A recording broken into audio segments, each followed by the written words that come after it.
మనం జరిగే శాసనసభలో చర్చ జరిగిన విషయం అందరికీ తెలుసు. దాని మీద నిన్న మేము ఎలాంటి అభిప్రాయం వ్యక్తం చేయలేకపోయాం. ఈరోజు ఆ అంశం పట్ల మాకు ఉండబడే అభిప్రాయాలను సమాజం దృష్టికి తీసుకురావడం కోసమే ఈ కీలకమైన ప్రెస్ మీట్. దీనికి సహకరిస్తారని ఆశిస్తున్నాను. నేను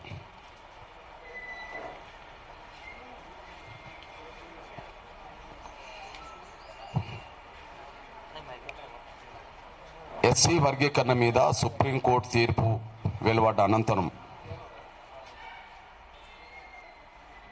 తెలంగాణ రాష్ట్ర ప్రభుత్వం నియమించిన ఏకసభ్య కమిషన్ హైకోర్టు రిటైర్డ్ జడ్జి గౌరవ షమీం అఖ్తర్ గారి ఆధ్వర్యంలో ఏర్పడ్డ కమిషన్ నివేదిక ఎస్సీ రిజర్వేషన్ల వర్గీకరణకు అనుకూలంగా ఉండడాన్ని మేము స్వాగతిస్తున్నాం.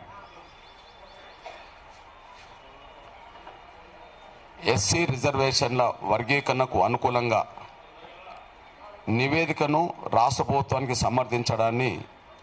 సమర్పించడాన్ని మేము స్వాగతిస్తున్నాం. అదే సమయంలో ఆ నివేదికను అనుసరించి రాష్ట్ర ప్రభుత్వం వర్గీకరణకు అనుకూలంగా అంటే సూత్రబద్ధంగా వర్గీకరణకు అనుకూలంగా నిర్ణయం తీసుకునే విధంగా ముందుకు రావడం, దాన్ని కూడా మేము స్వాగతిస్తున్నాం, అభినందిస్తున్నాం. రెండు విషయాలు మళ్ళా చెప్తున్నాను. కమిషన్ తమ నివేదికను ఎస్సీ వర్గీకరణకు అనుకూలంగా రాష్ట్ర ప్రభుత్వానికి అందించడాన్ని స్వాగతిస్తున్నాం. ఆ నివేదిక మీద ఎస్సీ వర్గీకరణకు అనుకూలంగా ప్రభుత్వం ముందుకు రావడాన్ని కూడా స్వాగతిస్తున్నాం, అభినందిస్తున్నాం.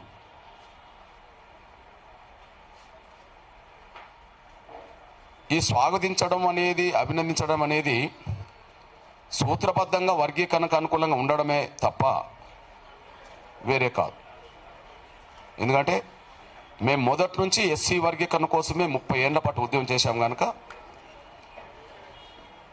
ఆ ఉద్యమం నిర్వహించిన ప్రతి సందర్భంలో వేసిన కమిషన్లన్నీ వర్గీకరణకే సపోర్ట్ చేసినాయి. అది జస్టిస్ రామచంద్ర కమిషన్ కావచ్చు, ఉషా మేర కమిషన్ కావచ్చు, షమీం అఖ్తర్ గారి కమిషన్ కావచ్చు. ఏ సమయంలో, ఏ సందర్భంలో ఏ ప్రభుత్వం కమిషన్ వేసినా కమిషన్ రిపోర్ట్లన్నీ వర్గీకరణకు అనుకూలంగానే ఉన్నాయి. దాన్ని ప్రభుత్వం ఆ కమిషన్ నివేదికకు అనుగుణంగా వర్గీకరణకు సూత్రబద్ధంగా కట్టుబడి ఉంటామని మాట్లాడడం అనేది, ఆ విషయాన్ని కూడా మేము స్వాగతిస్తున్నాం, అభినందిస్తున్నాం. కాకపోతే కొన్ని విషయాల్లో రాష్ట్ర ప్రభుత్వం ముందు మా అభిప్రాయాలను, మా సూచనలను మేము చెప్పదలుచుకున్నాం. వాటిని పరిగణనలో తీసుకొని ఏదన్నా లోపాలు జరిగితే దాన్ని వెంటనే సరి చేసుకోవడానికి మాత్రం ప్రయత్నం చేయాలని మాత్రం కోరుతున్నా.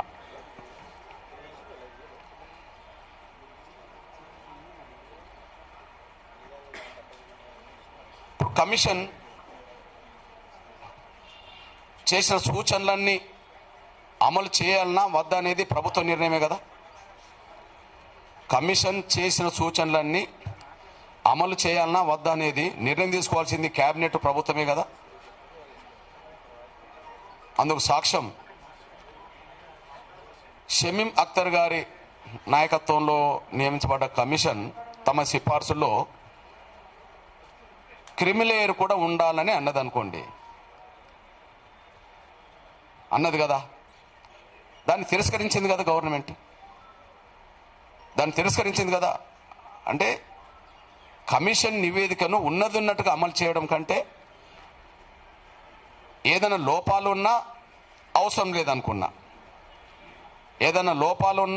లేదనుకున్నా, ఫైనల్ నిర్ణయం తీసుకునేది, లోపాలను సరి చేసుకునే ఫైనల్ నిర్ణయం తీసుకునేది రాష్ట్ర ప్రభుత్వమే. ఇది అవసరం లేదు అనుకున్నది తిరస్కరించేది కూడా ప్రభుత్వమే. దానికి మొదటి ఎగ్జాంపుల్ క్రిమినల్ లేయర్ను మేము ఆమోదించము అని చెప్పింది. అంటే తిరస్కరించే అధికారం ప్రభుత్వానికి ఉన్నదనేసి కూడా గుర్తు చేస్తున్నాను. మిగతా విషయాలు నేను సూటిగా ముందుగా మాదిగల గురించి మాట్లాడుతున్నా.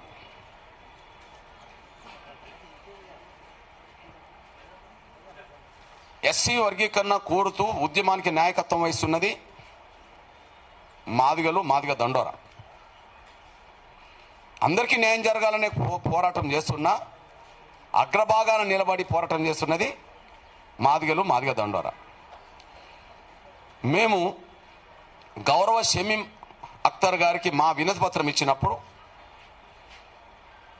59 కులాల్లో ముందుగా మాదిగల జనాభా ఎంతో దానికి తగ్గట్టే మా వాటా ఉండాలి, మాకు ఎక్కువ వద్దు, మాకు తక్కువ రాకుండా చూడండి. అంటే ఈ 59 కులాల్లో మిగతా ఏ కులానికి దక్కాల్సిన అవకాశాలు మాకు కట్టబెట్టవాకండి.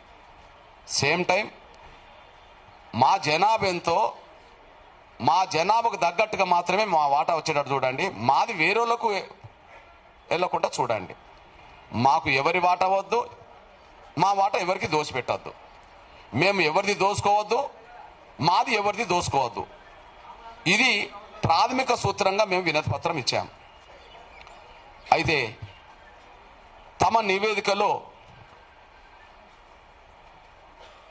ఏ రూపంగా చూసినా మాదిగల జనాభా నిష్పత్తి ప్రకారంగా మాకు రావాల్సిన వాటా 10.5 లేదా 11% మాకు రావాలి. మాకు ఇవాళ 9% మాదిగలతో పాటు కొన్ని కులాలు కలిపి 9% ఇచ్చారు. ఇది ఏ ప్రాతిపదికం ఇచ్చారు? వెనుకబాటుతనం ఆధారంగా చూసి 9% డిక్లేర్ చేశారా, లేదా జనాభా పరంగా చూసి 9% డిక్లేర్ చేశారా? వెనుకబాటుతనాన్ని గుర్తించినట్టుగా కనిపించట్లేదు, మా జనాభాకు దగ్గర గుర్తించి ఇచ్చినట్టుగా కనిపించట్లేదు. ఎగ్జాంపుల్, మా జనాభా సింగిల్ క్యాస్ట్ మాదిగల జనాభా 32,33,642 32,33,642. ఇక వర్గీకరణను అడ్డుకునే వర్గం మాలలు. డైరెక్ట్ సింగిల్ క్యాస్ట్గా ముందు మాలలు, డైరెక్ట్ సింగిల్ క్యాస్ట్గా మాలలు. మాలలకు సంబంధించిన విషయంలో 15,27,143. నేను ఒకరోజు ఇక్కడనే ఒక ప్రెస్ మీట్లు అన్నాను, చూసారా? వాళ్ళు 30 లక్షలు ఉన్నారని అంటుండ్రు కదా, మరి మీదంటే వాళ్ళు 30 లక్షలు నిరూపించుకుంటే నేను 1 కోటి మంది నిరూపించుకుంటాను ఇక్కడనే అన్న. ఒకసారి ఇక్కడనే అన్న, వాళ్ళు 15 లక్షలు. ఇప్పుడు 15 లక్షల జనాభాకు సంబంధించిన వాళ్లకు 5% ఇచ్చినప్పుడు యావరేజ్గా, మరి 32% ఇచ్చిన వాళ్ళు జనాభా ఉన్న వాళ్ళకు 11 రావాలి కదా. 15 లక్షలు ఇంకో 15 లక్షలు కలిస్తే 30 లక్షలు. 5కు 5 10 మాకు రావాలి. ఇంకా 2 లక్షలు అదనంగా ఉన్నాయి, మాకు 11% రావాలి. మా జనాభాకు తగ్గ ప్రాతినిధ్యం రిజర్వేషన్లు మాకు దక్కలేదు అనడానికి ఇది సాక్ష్యం. 15 లక్షలకు సంబంధించిన వాళ్ళకు 5% ఇచ్చినప్పుడు 32 లక్షలకు సంబంధించిన వాళ్ళకు 9% ఎట్లా వస్తుంది? 11% రావాలి కదా. ఏ ప్రాతిపదికన మాకు 9 ఇచ్చారు, 11 ఎందుకు ఇవ్వలేదు? ఈ ఒక్క విషయం. రెండో విషయం, యావరేజ్గా గ్రూప్ల గురించి మాట్లాడదాం. ఓకే, ఎస్సీ బి గ్రూప్లో, మాదిగల గ్రూప్లో మొత్తం 15 కులాలు పెట్టారు.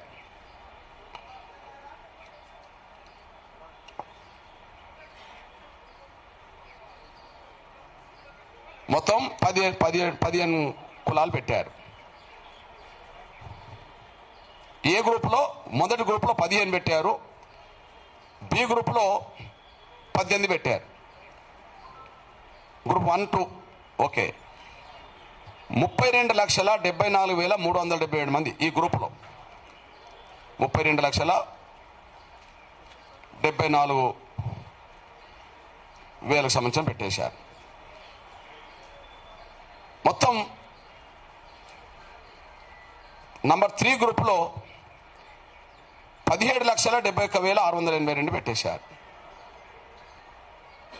ఈ లెక్క చూసుకున్నా అంటే సింగిల్ క్యాస్ట్ మాదిగ లెక్క మాల చూసుకున్నా మాకు 11 రావాలి. లేదా కొన్ని గ్రూపులు కల్పించిండ్రు కదా 2, 3 గ్రూపు కల్పించారు కదా, ఆ గ్రూపు కల్పించిన దాని ప్రకారం కూడా మాకు 11% రావాలి. మమ్మల్ని 9% ఎందుకు కుదించిండ్రు అనే ఒక ప్రశ్న మేము ప్రభుత్వం ముందుకు వేస్తున్నాం. ఈ విషయం వెంటనే లోపం ఉంటే సరి చేసుకొని ముందుకెళ్ళాలని కోరుతున్నాను నేను. లోపం ఉంటే సరి చేసుకొని కోరుతున్నాను నేను. అంటే చెప్పదలుచుకునేది ఏంటంటే రిజర్వేషన్లు ఏర్పడ్డదే జనాభా ప్రాతిపదిక మీద,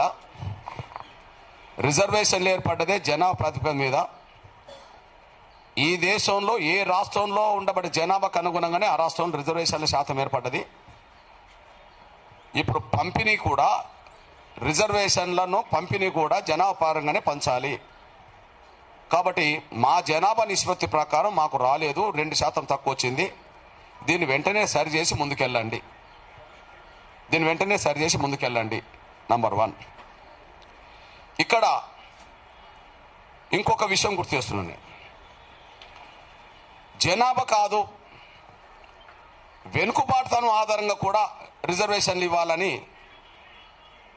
జనాభా కాదు వెనుకబాటుతనం ఆధారంగా కూడా రిజర్వేషన్లు ఇవ్వాలని చెప్పి కమిషన్ సిఫార్సులో ఉన్నది అనుకుంటే అది మొదటి గ్రూప్కు వర్తిస్తుంది.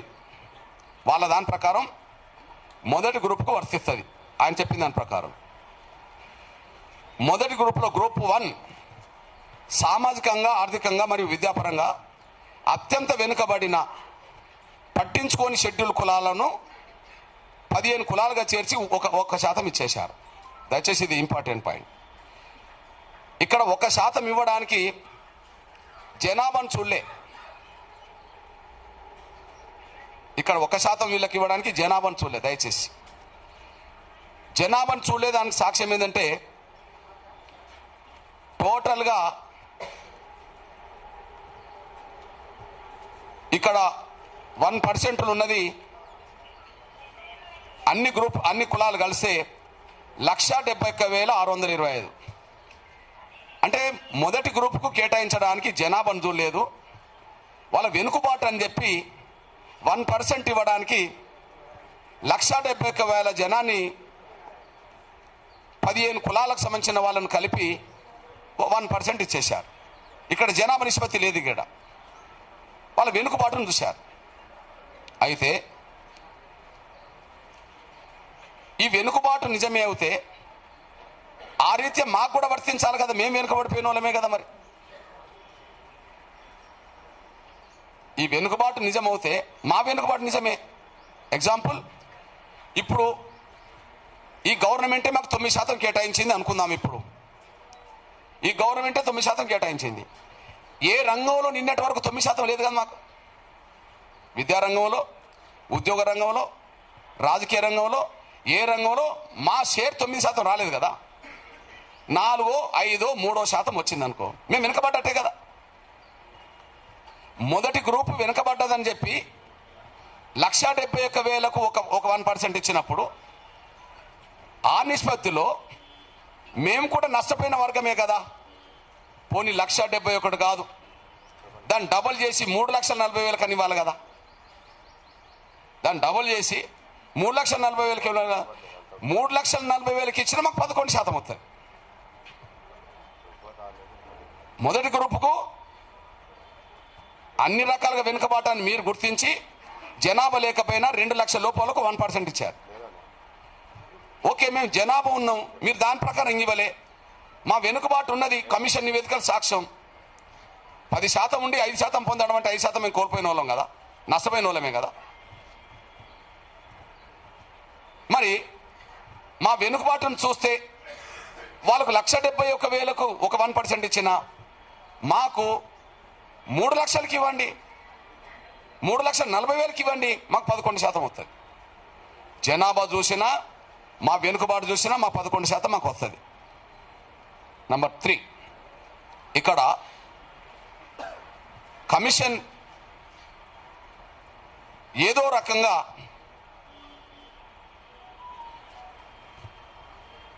ఈ అత్యంత వెనుకబడ్డ కులం అంటున్న ఆ ఏ గ్రూప్లోకి మొదటి గ్రూప్లోకి అత్యంత అడ్వాన్స్ అయిన కులాన్ని తీసుకొచ్చి పెట్టారు మళ్ళీ ఈడ.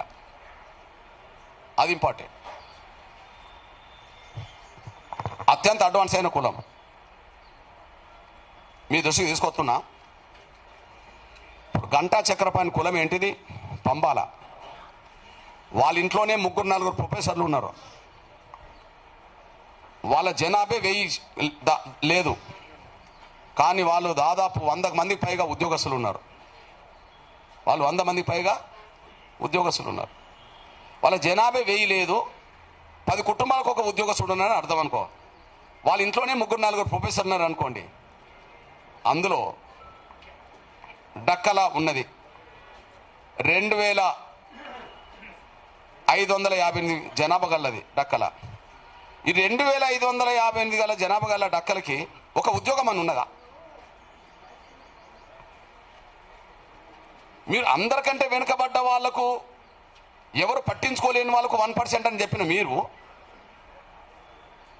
అడ్వాన్స్ అయిన కులాన్ని తీసుకొచ్చి ఎట్లా పెడతారు ఇలా? మీకు ఒక విషయం చెప్తున్నా. ఇదే గంటా చక్రపాణి మాలలుగా అందరినీ ఆర్గనైజ్ చేయడానికి ఇంటర్నల్ ప్రయత్నం చేసిండు, కానీ వాళ్ళ సొంత కులస్తులకు ఫోన్ల ద్వారా ఏం చెప్పిండంటే, మనం మాలల్లో పోవద్దు, మాలల్లో పోతే మనకు అవకాశాలు రానివ్వరు, మనం ఏ గ్రూప్ కోరుకుందాము అందులో నేను చేర్పిస్తా, ఓకే మీరు పంబాలని రాసుకోండి అని చెప్పి అందరినీ గైడ్ చేశాడు. ఫోన్ల ద్వారా గైడ్ చేశాడు. కాదని చెప్పండి, నేను చెప్తున్నా. ఆయన ఎవరెవరు ఫోన్ చేసిండో నేను చెప్తా. ఆయన మాల కింద వచ్చాడు కదా.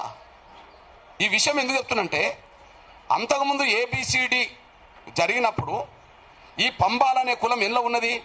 అడ్వాన్స్ క్యాస్ట్లో ఉన్నది. ఈ పంబాలనే కులం ఎందులో ఉన్నది? అడ్వాన్స్ క్యాస్ట్ ఉన్నది. అంటే అభివృద్ధి చెందిన కులాల లిస్టులో ఉన్న వాళ్ళను అందరికంటే వెనుకబడ్డ కులాల లిస్టు ఎట్లా చేస్తారు? ఆ కులాన్ని ఒక కులంలో 2,500 మంది ఉన్నా ఒక ఉద్యోగం ఉండదు. ఒక కులంలో 1000 మంది ఉంటారు, 100 ఉద్యోగస్తులు ఉంటారు, ప్రొఫెసర్లు ఉంటారు.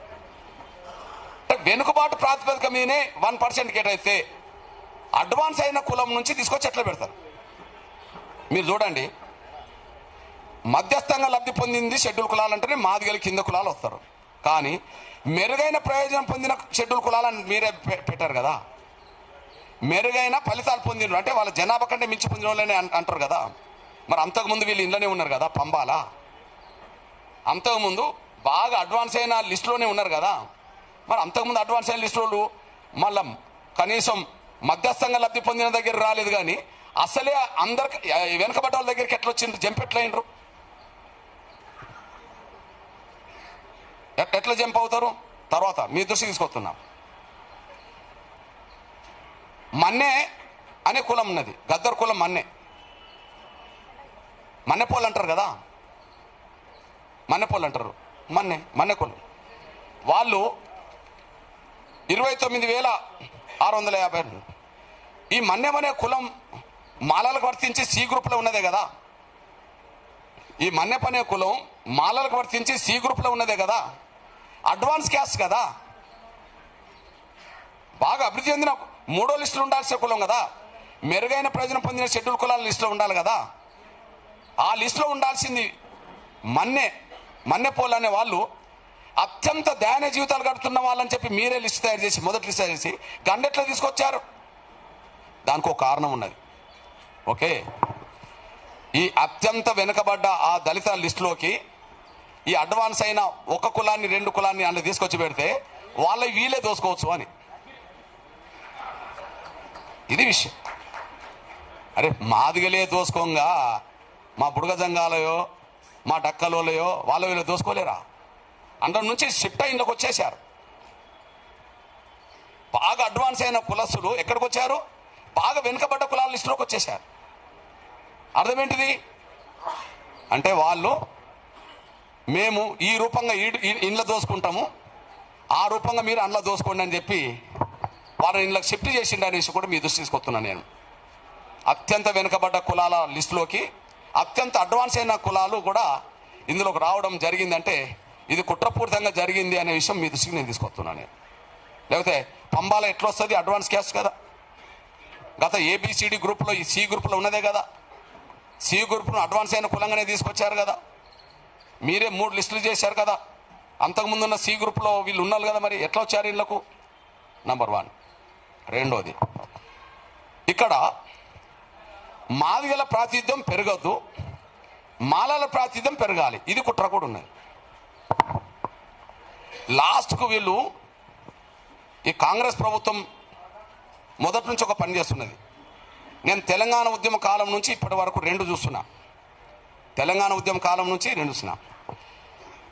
తెలంగాణ రాష్ట్రం మనం అందరం కలిసి కోరుతుంటే తెలంగాణను అడ్డుకుంటామన్నది ఎవరు?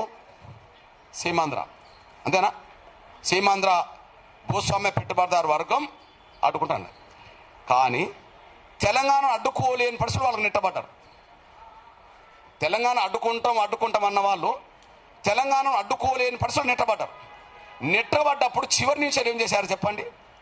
ఇక తెలంగాణ పోనీ కానీ ఆ పోలవరంకు కట్టుకోవడానికి మాకు 200 గ్రామాలు ఆదివాసీ గ్రామాలు ఆ భద్రాచలం కింద ఉండబడి 7 మండలాలను మాకు ఇవ్వండి అని అన్నారు.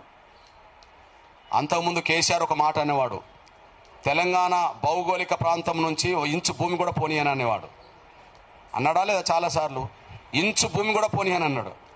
కానీ తీరా తెలంగాణ ఇచ్చే సమయానికి వాళ్ళు పెట్టిన ఒత్తిడికి తలొగ్గి 7 మండలాలు 200 గ్రామ పంచాయతీలు అటు వెళ్ళిపోయినాయి. అంటే తెలంగాణ ఇచ్చినట్టే ఇచ్చి మళ్ళీ అడ్డుకునే వాళ్ళ అనుగుణంగా కూడా నిర్ణయం తీసుకున్న విషయం కూడా మీ దృష్టి తీసుకొస్తున్నాను నేను. ఏది తెలంగాణకు సంబంధించిన విషయంలో అప్పుడు జరిగిందా లేదా? నేను కేసీఆర్ లాగా మౌనంగా ఉండగదా? కేసీఆర్ తెలంగాణ రావాలని అంటూనే ఇంచు భూమి కూడా పోడగొట్టుకోనన్న అతను 200 గ్రామ పంచాయతీలు పోయినా 7 మండలాలు పోయినా కూడా ఆయన పెద్దగా వచ్చి రోడ్డు మీదకి వచ్చి దాన్ని ఆపే ప్రయత్నం చేయలే. నేను కేసీఆర్లు అంటోని కాను ఆ విషయంలో. ఇప్పుడు ఇదే జరుగుతుంది. ఏం జరుగుతుంది? వర్గీకరణ అడ్డుకోవడానికి సర్వశక్తులు ఒడ్డారు. ఎస్సీ వర్గీకరణ అడ్డుకోవడానికి సర్వశక్తులు ఒడ్డారు. కానీ వాళ్ళకి అర్థమైపోయింది ఆగదు అని.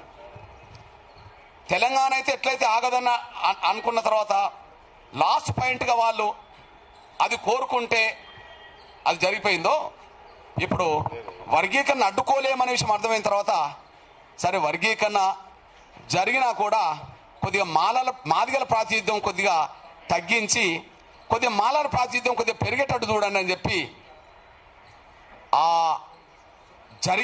ఇంటర్నల్ జరిగిన వివిధ రాజకీయ నాయకులతో జరిగిన చర్చల ఫలితమే మా జనాభా నిష్పత్తితో కాకుండా మా వెనుకబాటును చూడకుండా మాకు రావాల్సిన 11% రిజర్వేషన్లలో 2% తగ్గించి 9% డిక్లేర్ చేయడానికి దారితీసింది. అందులో భాగమే మీకు ఒక విషయం గుర్తు చేస్తున్నాను. ఎగ్జాంపుల్ చెప్తున్నాను. నేను మాదిగల్లో ఉండబడి ఏ ఉపకులానికైనా న్యాయం జరుగుతుందంటే నేను స్వాగతిస్తా. ఇంతకుముందు బి గ్రూప్లో ఉన్న వాళ్ళు మేము మాదిగలతో కలిసి ఉండం, మేము పక్కకు పోయి మా సొంత వాటా మేము కోరుకుంటామంటే కూడా నేను స్వాగతిస్తా. ఎగ్జాంపుల్ మీ అన్నగా చెప్తున్నా. ఇప్పుడు బుడగ జంగం అంతకుముందు ఎస్సీబీలో ఉన్నది. బుడగ జంగం అంతకుముందు ఎస్సీబీలో ఉన్నది. ఇప్పుడు జనాభా ఎంత? 1,11,710. 1,11,710. వాళ్ళు ఇప్పుడు ఎన్ని వచ్చారు? మొదటి గ్రూప్లో వచ్చేసారు, నంబర్ 1 గ్రూప్లో వచ్చేసారు. ఓకే, నాకు అభ్యంతరం లేదు. కానీ ఇంతకుముందు ఇది ఎక్కడున్నది? ఇంతకుముందు ఎక్కడున్నది? మాదిగా బి గ్రూప్లో ఉన్నది. అంటే బి గ్రూప్లో ఉన్న దాన్ని ఈ బి గ్రూప్లో ఉన్న మాకు 12 వస్తుంది. మళ్ళా మా బుడగ జంగాలకు ఇప్పుడు మాదిగలతో కలిపిన కులాలతో కలుపుకుంటే మళ్ళీ 12 వస్తాయి. అటు 1% అయితే ఇచ్చిండ్రా లేదా? కదా. అంటే మాదిగల జనాభా ఉన్నా దాని నిష్పత్తి రాకుండా ఒకవైపు అయితే మాదిగలతో ఉన్న ఒక లక్ష దాటిన కులాన్ని తీసి దానికి ఒక గ్రూప్ ఇచ్చారు, మా తగ్గించడానికి అటు ఇచ్చేశారు. నేను వాళ్ళకు పోవడాన్ని నేను స్వాగతిస్తా. కానీ దళితుల్లో అత్యధిక జనసంఖ్య గల మూడో కులము నేత కాని. మీ లిస్టుల ప్రకారమే చెప్తున్నా. దళితుల్లో అత్యధిక జనసంఖ్య గల మూడో కులము నేత కాని. సాక్ష్యం ఏంటిది? మీ సోదరుడిగా నేను సాక్ష్యం చెప్తున్నా, చూడండి. నేత కాని ఇప్పుడు అత్యంత అభివృద్ధి చెందిన కులాల్లో పెట్టిండ్రు. అంతకుముందు సి గ్రూప్లోనే ఉన్నది. మరి వాళ్ళ జనాభా ఎంత?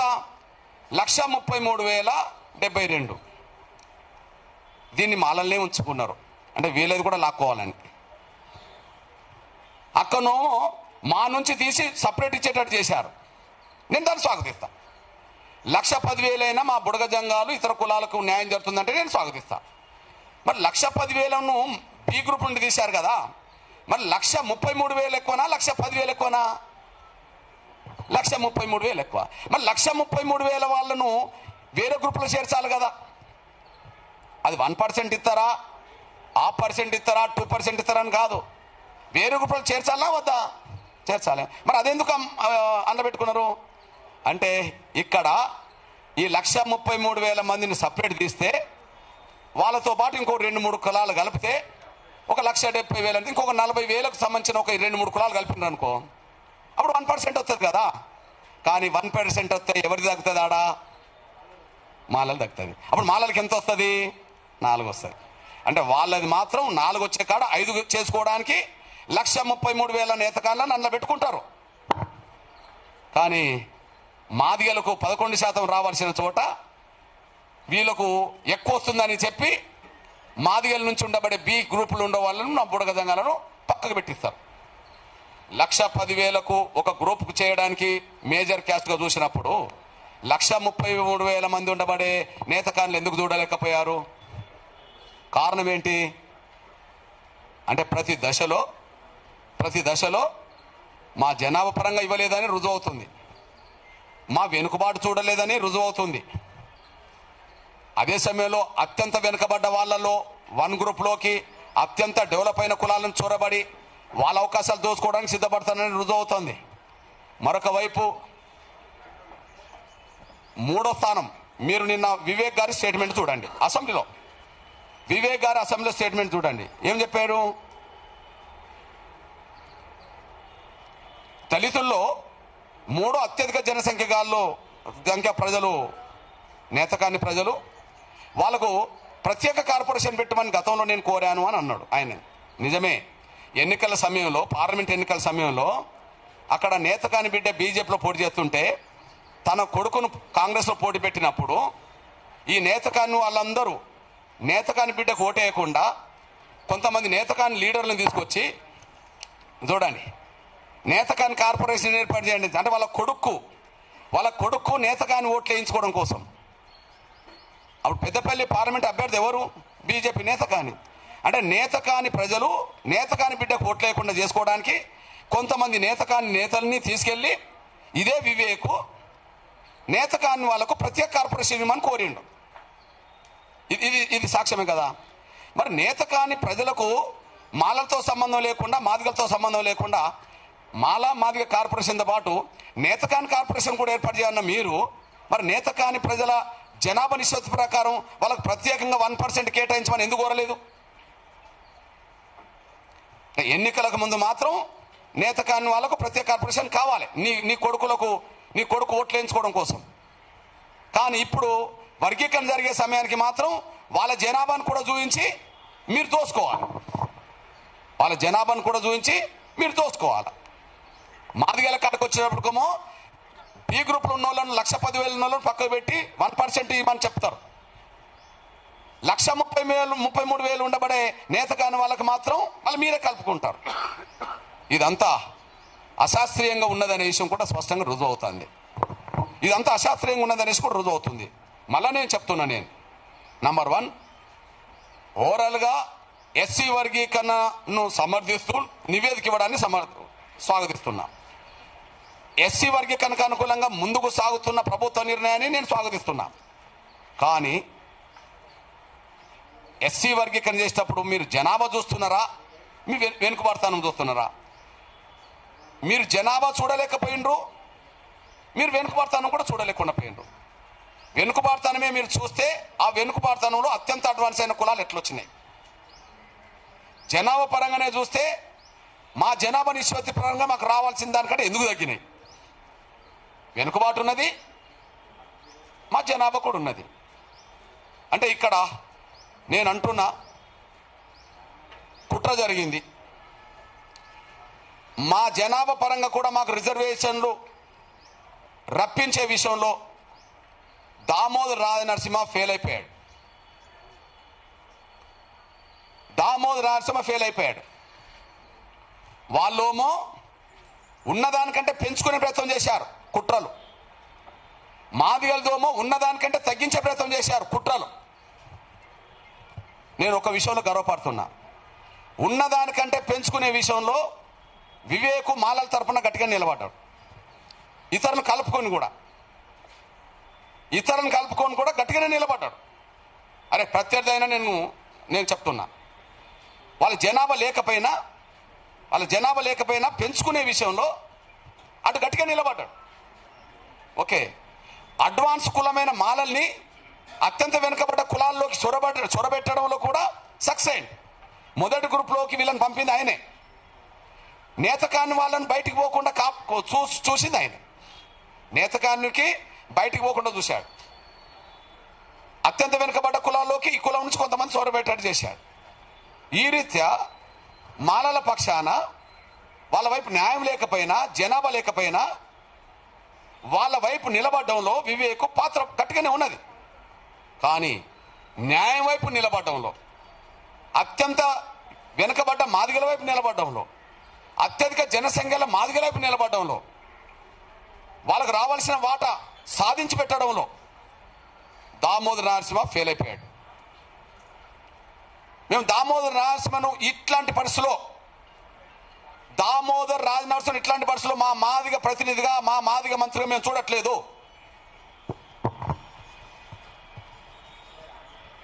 దామోదర్ రాజనరసింహ గారిని మా మాదిగ ప్రతినిధిగా, లేదా మా మాదిగ కోటలో వచ్చిన మాదిగ మంత్రిగా మేము చూడట్లేదు. ఆయన మాదిగల పక్షాన రావాల్సిన దాన్ని కూడా రప్పించలేకుండా ఆయన మౌనంగా ఉన్నాడు. స్వార్థపరులు వాళ్ళ నిష్పత్తి కంటే ఎక్కువ పొందుతుంటే న్యాయం కోసం బలమైన ఉద్యమం జరుగుతున్న ఈ సమయంలో మాదిగల పేరుతో మంత్రికున్న వ్యక్తి మౌనంగా ఉండడం వల్ల జనాభా పరంగా రిజర్వేషన్లు పొందే అవకాశం కోల్పోయే పరిస్థితి వచ్చింది. వెనుకబాటును ఆధారంగా చేసుకొని న్యాయబద్ధమైన వాటా పొందలేని పరిస్థితులు నెట్టబడడం జరిగింది. దీనికి ఎవరు బాధ్యత? దామోదర్ నరసింహ బాధ్యత. నేను అంటున్నా, సోదరా దామోదర్ నరసింహ గారు, నువ్వు మాదిగల ప్రయోజనాలు కాపాడలేవు. మిమ్మల్ని మేము మాదిగల ప్రతినిధిగా చూడట్లేదు. నువ్వు ఎవరి ప్రతినిధో ధైర్యం అంటే చెప్పుకో. మాదిగలకు రావాల్సిన 11% వాటా ఎందుకు రాలేదో చెప్పు. జనాభా లేదా, వెనుకబాటు లేదా? జనాభా లేదా, వెనుకబాటు లేదా? ఈ రెండు ఉన్నప్పుడు నిష్పత్తి పరంగా ఎందుకు రాలే? జనాభా ఉన్నదని మీ కమిషన్ చెప్తుంది, వెనుకబాటు ఉన్నదని కమిషన్ చెప్తున్నది. మరి దానికి దగ్గర రిజర్వేషన్లు న్యాయబద్ధమైన వాటి ఎందుకు రాలే? నీ మౌనం, నీ చేతగాంతనం వల్ల నా మాదిగ బిడ్డలు, అత్యధిక జనసంఖ్యలో నా మాదిగ బిడ్డలు తమ భవిష్యత్తుకు ప్రమాదంగా మారినవు నీ ప్రవర్తన వల్ల అనేసి కూడా రుజువు అవుతుంది. వాళ్ళ భవిష్యత్తుకు నువ్వే నష్టం తీసుకొస్తున్నావు. కాబట్టి మిమ్మల్ని మా మాదిగ ప్రతినిధిగా చూడట్లేదు. నేను ఇక్కడి నుంచి డిమాండ్ చేస్తున్నా, రేపు మంత్రివర్గ విస్తరణలో దామోదర్ని తప్పించండి, మాదిగల్ని ఇద్దరిని తీసుకోండి. నా డిమాండ్ ఇది. రేపు మంత్రివర్గ విస్తరణలో జరిగితే మాదిగల ప్రయోజనాలు కాపాడలేని మంత్రి మాకెందుకయ్యా? మాదిగల బిడ్డలకు రావాల్సిన అవకాశాలు అంది ఇచ్చడానికి సిద్ధంగా లేని మంత్రులు ఎందుకయ్యా? మీరు మీ కుటుంబం కోసమేనా? మీరు మీ కుటుంబం కోసమేనా? జాతి బిడ్డల భవిష్యత్తు మీకు పట్టదా? ఏండ్ల తరబడి మీకేనా పదవులు? దశాబ్దాల తరబడి మీకేనా పదవులు? కనీసం ఏ కులం పేరు పెట్టుకొని, ఏ కులం పేరుని అడ్డం పెట్టుకొని ఈ స్థాయి పదవులు పొందుతున్నారో ఆ కులానికి న్యాయం చేయకపోయినా అన్యాయం జరగకుండా చూడాలి కదా. ఆ కులానికి మీరు దోష పెట్టకపోయినా ఆ కులం అవకాశాలు ఇంకోటి దోసుకోకుండా చూడాలి కదా. ఒక కాపలదారుడు ఉండాలి కదా. నువ్వు ఆ పని చేస్తలేవు కదా. ఎందుకు నువ్వు ఆడ? కాంగ్రెస్ అధిష్టానానికి విజ్ఞప్తి చేస్తున్నా, ముఖ్యమంత్రి పరిధిలో ఉంటుంది మంత్రివర్గం ఇస్తానా, దామోదర్ తప్పించండి,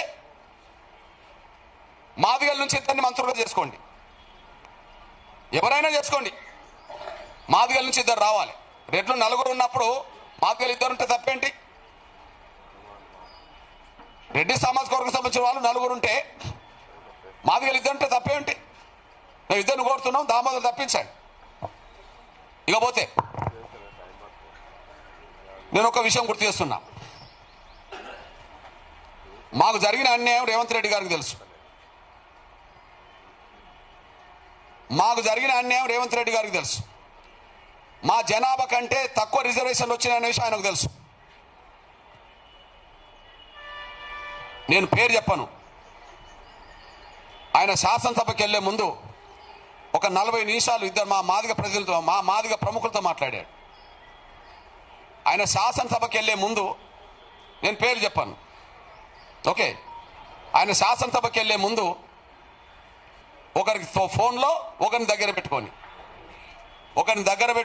ఒకరితో ఫోన్లో 40 నిమిషాలు మాట్లాడాడు.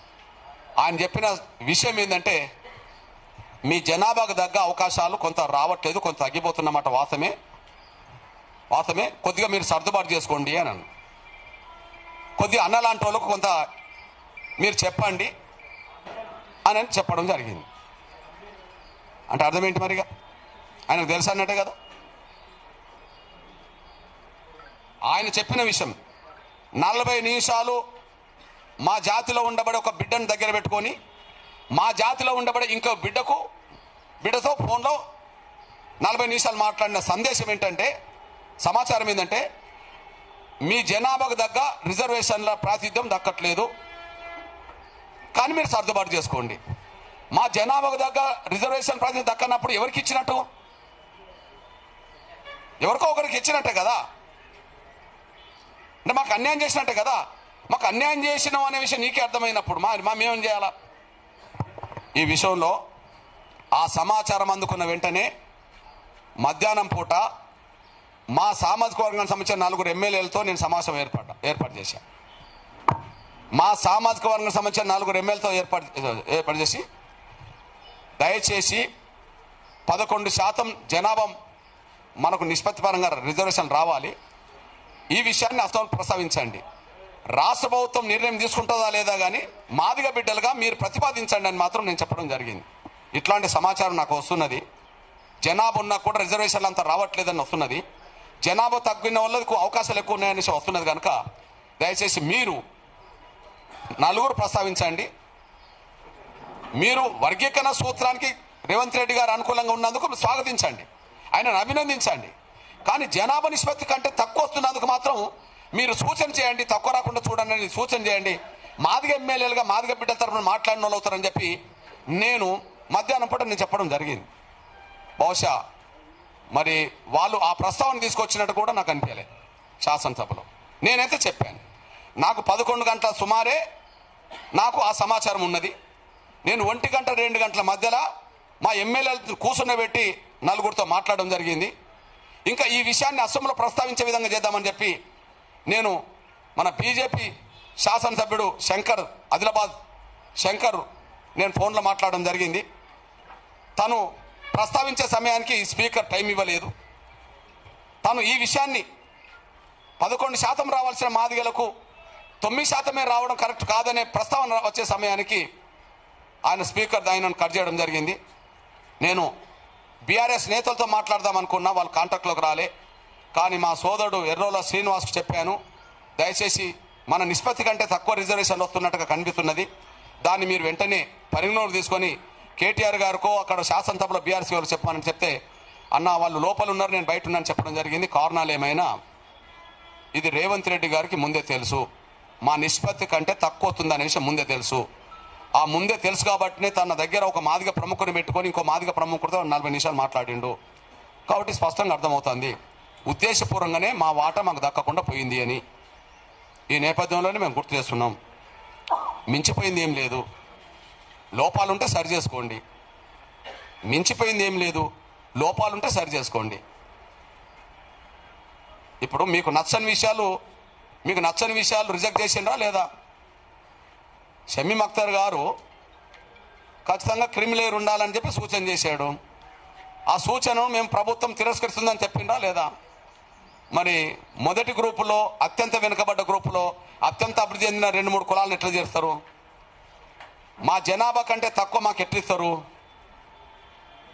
1,10,000 ఉన్న కులానికి 1% ఇవ్వడానికి కొంత కసరత్తు చేసినప్పుడు 1,33,000 ఉన్న ఒక కులానికి సపరేట్ ఇవ్వడానికి ఎందుకు కసరత్తు చేయలేకుండా పోయినరు? మాదిగా మాలలతో పాటు నేతకాన్లకు కూడా కార్పొరేషన్ ఇవ్వాలని చెప్పి వివేకే కోరిండు కదా. మరి ఆ వివేకు మరి ఎందుకు నేతకాని వాళ్ళకు సపరేట్ ఇవ్వాలి, వర్గీకరణలో సపరేట్ వాటా రావాలని చెప్పి ఎందుకు అనలేకుండా పోయిండు? అంటే ఇక్కడ మాదిగల వాటా పెరగకుండా చూడడానికోమో ఇటు పంపడం, ఆడ మాలల వాటను పెంచుకోవడానికోమో మెజార్టీ కులాస్తులు అయిన నేతకాలను కలుపుకోవడం. ఇదంతా ఉద్దేశపూర్వకంగా కుట్రబుద్ధితో జరిగిన ప్రక్రియ. ఇది నాకు తెలిసి కమిషన్ నివేదిక తయారు చేసేటప్పుడే ఇవంతా కసరత్తు జరిగినట్టుగా కనిపిస్తున్నది. కమిషన్ నివేదిక తయారు చేసేటప్పుడే ఇదంతా కసరత్తు జరిగినట్టు కనిపిస్తున్నది. ఈ కసరత్తులో 3 భాగస్వాములు. నంబర్ 1 వివేక్, వాళ్ళ ప్రయోజనాలకు పెద్దపీట వేసుకోవడానికి, మాదిగల ప్రయోజనాలను దెబ్బతీయడానికి, ఇతర కులాల ప్రయోజనాలు దెబ్బతీయడానికి, నేతకాని ప్రయోజనాలు దెబ్బతీయడానికి, అందరి ప్రయోజనాలు దెబ్బతీయడానికి ఒక కుట్ర. దీనికి మౌనమునిగా పాత్ర పోషించింది దామోదర్ రాజనరసింహ.